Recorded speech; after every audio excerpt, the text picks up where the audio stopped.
You're watching Morning at NTV. Well, in an published Elephant Chadondo Eastern Member of Parliament, that is Robert Sentamu Kyagulanyi, who is also the presidential aspirant, warns that without strong public services, Uganda will remain vulnerable to the next epidemic or pandemic, extreme climate event and the likes. Well, he says that health, water, sanitation and all other sectors must be transformed into robust, life-enhancing government services. Well, today we are having Robert Kyagulanyi with us. Good morning, Honorable. Good morning, Andrew. How have you been? I'm holding up. Thank you so much for staying home and staying safe. Thank you so much for staying safe, even if you're working, essentially. Absolutely, at the front lines. Now, in your article, you lay out a plan for Uganda about COVID-19 and also discuss on how to overcome the pandemic. I want to understand this, Honorable. What prompted this kind of writing down? In a time where we are, everybody is necessary and all ideas are necessary. And the least that I and my team could do is to share our thoughts with government, and hopefully government can pick a few or all of them, because we present these options for the benefit of all of us. I understand that. Now tell us about the plan for the post-COVID-19 Uganda. What's the plan like from your perspective? For starters, let us deal with this situation as it is. Let us be in real time before we even think of post-COVID-19. The way we handle the situation right now will in a great way determine where we're going to be after the COVID-19.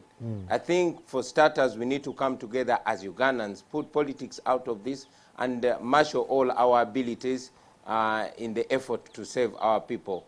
We need to embrace all ideas that come from within our groupings and ideas that come from without.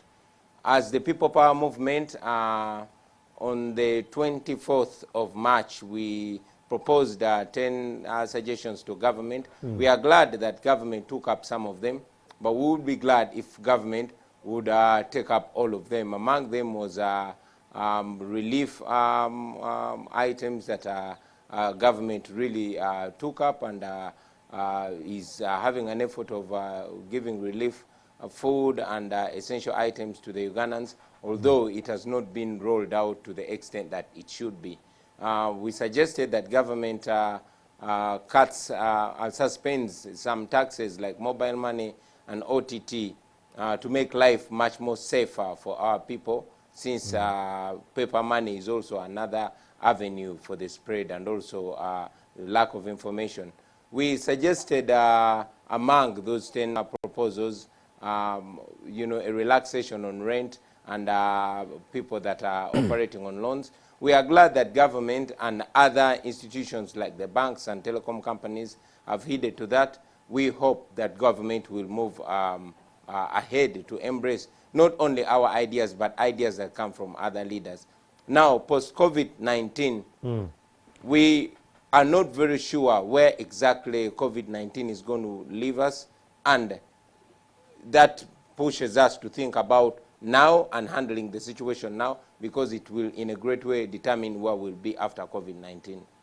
Okay, on the first proposal in the non-essential financing for government agencies be redirected to the COVID-19 fight, but these are agencies we need to get the country back on its track. Won't this also bring them to their own knees? Come again, please. One of the first proposals in your writing is that non-essential financing for government agencies be redirected to the COVID-19 fight. So the ones that you feel that are not essential, they should be redirected to the COVID-19, per se the Minister of Health. But these are the same agencies we really need to have the country get back on its feet. Don't you think just redirecting the funds won't put these agencies on their knees again? In a period of essential need, we should put emphasis to the essentials. It would be foolhardy for us to neglect the most important things while putting emphasis on things that we can do without. For example, so many funds, even amidst this COVID-19 epidemic. You see, we are directing funds to things that I think we can be able to do without, things like billboard. You notice that for a long time we've had a high public expenditure on administration. I think it is high time that we squeeze other areas to focus on essential zones like the healthcare and the economy. I understand that. Now, you want government to use NSSF savings, Honorable, and this is to guarantee rent payments for Ugandans. How will this work? Walk me through this. Come again, please. You want government to use NSSF savings to guarantee rent payments for Ugandans. I really want to understand, how does this work? Government is going to direct funds, right? Not necessarily just from the NSSF. Yes, it has been a call that people get some of their NSSF payments because these times are hard. But also, there are many expenditures that we are having as a nation in zones that are not, you know, all that essential. Those are areas that we are calling upon government to rechannel the funds and put them where they are most needed. At this time, we need, most importantly, to make life comfortable and livable, especially for our health workers and other essential workers. I think we should put that first. Okay. How do we fund now all these ideas? Remember, most of our businesses are currently on their knees. Where is the money to fund all these great ideas supposed to come from? Where do we find the funds now? I'm sorry, ask again. Honorable, how do we fund these ideas? Kindly note that businesses currently are on their knees, and we're wondering, where do we find the money to fund all these brilliant ideas you're sharing? We pass supplementary budgets every now and then. The money that is taken to patronage, the money that the president uses to give out in handouts every now and then. We cannot have a problem like this and continue to ask where the money is going to come from. The money is there, and it's a question of allocating them. It's a question of allocating the monies to where they are most needed. Okay. Just a quick one here. Given that government, or actually the president, banned distribution of groceries to people, how has people power reached out to the people? I've actually seen you being on the law of that. How are you holding up? Yeah, it was necessary. It is Ubuntu. It is our African culture to come to the aid of our neighbors. And as people power, we rolled out immediately in our effort of giving relief food items to our vulnerable people, the elderly, the persons with disabilities, and other such people, for example, our foreign comrades' families. Unfortunately, the government stopped us. Much as we agree with the government observing means and measures to avoid the spread of this disease. But like we said before, that the government should instead have come up with standard operating procedures to make sure our people keep safe, but still to allow us to be able to reach them. However, we didn't give up because we altered to have relief items, food and other essentials delivered by border borders. We also went ahead and presented what we could to the National Task Force. And we hope, like all other relief items that come from various individuals and companies in Uganda, and I thank them, our only hope is that these items are spread nationwide, because this pandemic is affecting all Ugandans nationwide. However, we continue to observe health measures while making and continuing the effort of reaching out to our people. And I thank in this way all our friends, the Freedom Border, our friends in the diaspora, and our fellow Ugandans here that have come to that aid. We continue with it, and we hope government and all other people that are concerned do the same. Well, Bobi Wine, move to empower the population to afford improved standards and cost of living by the citizens. How do we empower the citizens post-COVID-19 to get back on their knees? What are some of the key nuggets the population needs to look out for after COVID-19? Well, COVID-19 has come as a plague to us, but I hope that at the end of this, it is going to teach us, we the citizens of Uganda and those that rule over us, that we are all vulnerable. I hope it teaches us how to respect our own country and put it to a standard that can benefit all of us, the rich and the poor, the powerful and the vulnerable. So COVID-19 is going to create a need, a general need for everybody. The people of Uganda hopefully will remember that actually this is not just a matter of politics, but a matter of getting involved in how they're being governed and how their resources are being put to their use. We know that government moving forward would do good to clamp down further on corruption, you know, to make sure the resources, as major as they will be, are allocated for the benefit of our people. We hope to see better governance, but again, this is not just going to come from the government. It is going to be demanded and gotten by the people of Uganda. It is my prayer that the Ugandans are all going to see the need to get involved, because if we all get involved and demand for better, we are certainly going to get better. It is a very bad thing, but it came at the right time to teach us what we must do. Well, thank you so much about that. The internal efforts to boost the local investment and enterprise development. What could be your approach to this as a leader? How best can we boost the local investment and enterprise development post COVID-19?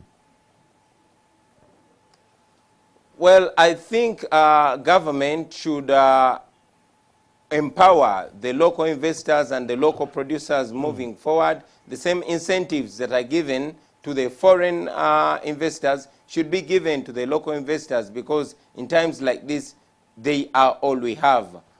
We should empower local talent. We should empower local innovation, so that in the times to come, Uganda can sustain itself by its own people. We should also empower local production, so that at least we change the trend. We start exporting more than we import, so that we can be able to earn more than we spend. Bobi Wine, thank you so much about that. Let's look at the health sector here.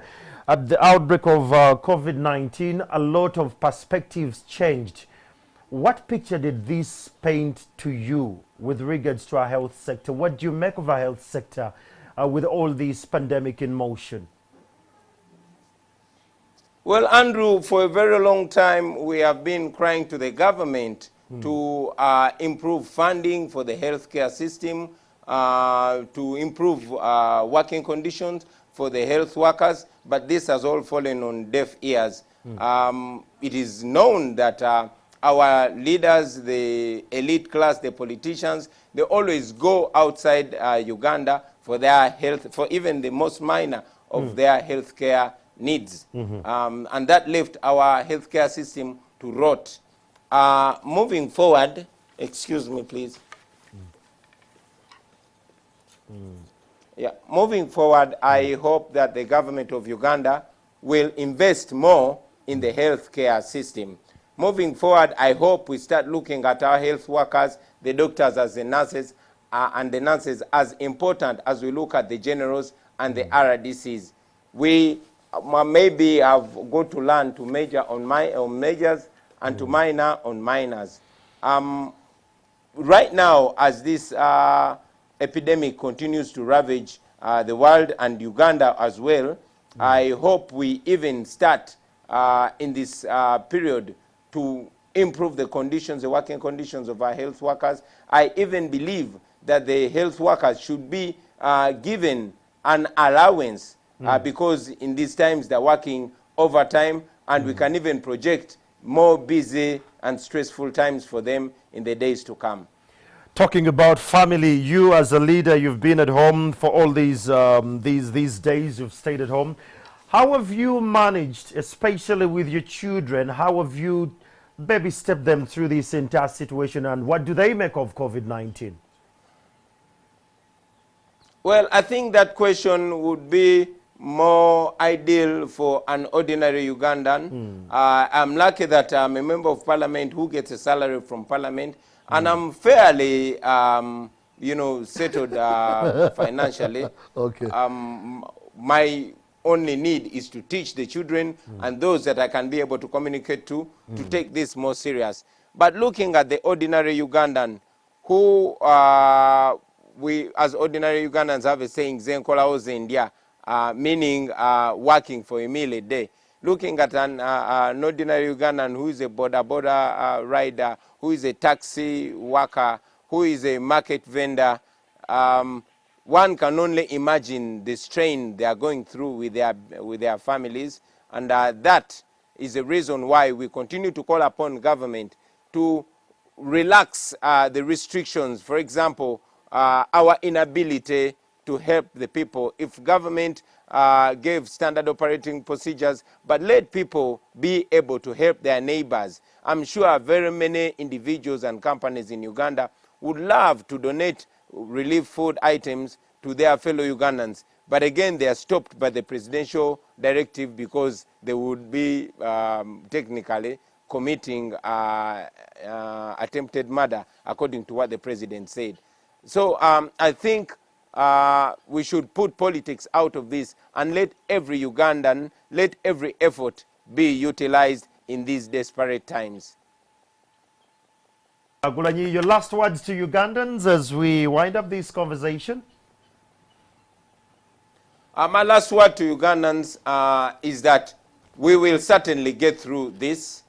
Everybody is necessary. Everybody's idea is important. Everybody's help is important. Let us not put politics out of this. Let us not be divided. This is a time where we must be most united as Ugandans.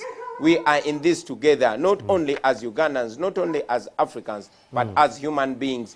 Let us, first of all, teach everybody. Let us send out information. Let us sensitize each other. Because we as Ugandans, the biggest part we can play in the fight against the COVID-19 is to stop its spread. I dread to imagine a time when the COVID-19 has spread through Uganda. Our healthcare system is ailing. So all we can do is to stop the spread, and we certainly can stop the spread. Okay. So let us all play our part. Let us be our brothers and our sisters keepers. And my very final word, today is the birthday of the Kabaka of Buganda, Ssaabasajja Ronald Muwenda Mutebi. Ssaabasajja nange kankozesa omukisa guno sebo okwagaliza amazaalibwa amalungi gaze mu mbeera mbi naye gajja kwongera otugatta.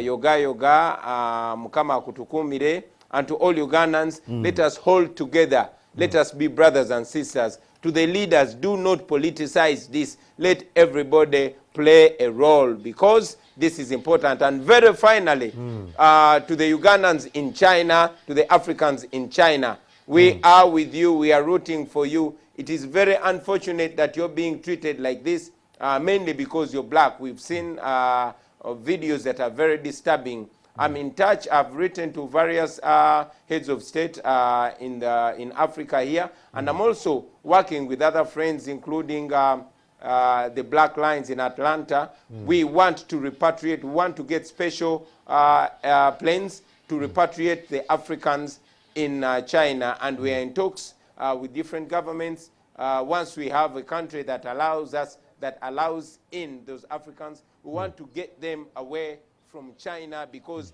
in 2020 we cannot let any black man be disrespected on account of their skin. We are human beings. We have more than 50,000 Chinese living here in Uganda, and more than 1 million Chinese living in Africa. So I'm also calling upon the Chinese administration to rein on their officials, to rein on their people. The government of Uganda, the African Union, the international community, they should rein on China and have them respect the rights of black people, the rights of Africans, the rights of Ugandans that are in China. We are with you, brothers and sisters. Ugandans, we are together. Africans, we are together. We will certainly go through this, inshallah. Thank you so much, Honorable Kyagulanyi. Well, that was a great interview we had with Honorable Kyagulanyi. He's live at Magere. He has actually highlighted on a couple of issues. And thank you so much for being a part of this conversation. We'll take a break and we'll be back shortly.